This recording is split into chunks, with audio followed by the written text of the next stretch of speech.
Let's learn how to make these spicy chocolate chewy cookies. The texture of these is beyond compare, and the amount of spiciness in these is just enough to warm the back of your throat, and it really makes you want a nice cold glass of milk. It's an awesome cookie. Let's just dive in.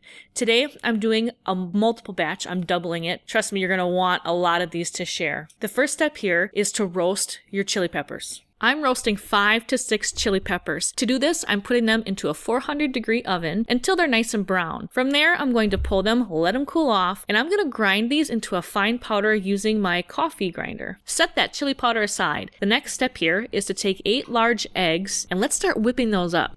Slowly pour in 3 cups of sugar. To the egg mixture, I'm also going to add in 2 tablespoons of vanilla extract.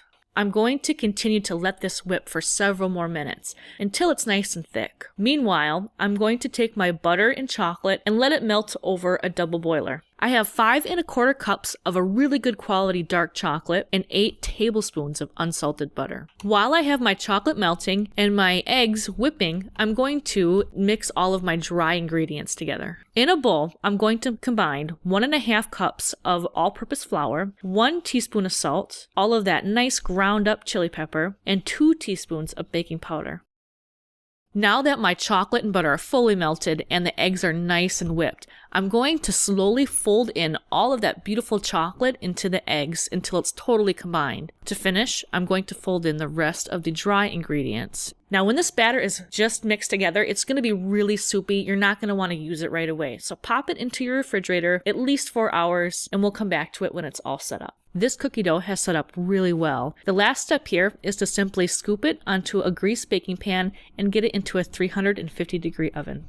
For this cookie, I strongly suggest doing 1 test cookie because it is a brown cookie batter and it's hard to tell when the edge is brown on this. And you want this cookie to be chewy, so you're going to want to underbake it just a little bit. So do 1, feel it out, you'll be able to adjust it. That way you won't ruin a whole batch on your first round. Isn't it so easy to make these spicy chocolate chewy cookies? Thank you so much for listening. This is Jen Barney with Meringue Cakes and Fine Desserts. As always, if you'd like to see what Brian and I have been up to, please visit our website at www.meringuecakes.com. Have a wonderful day.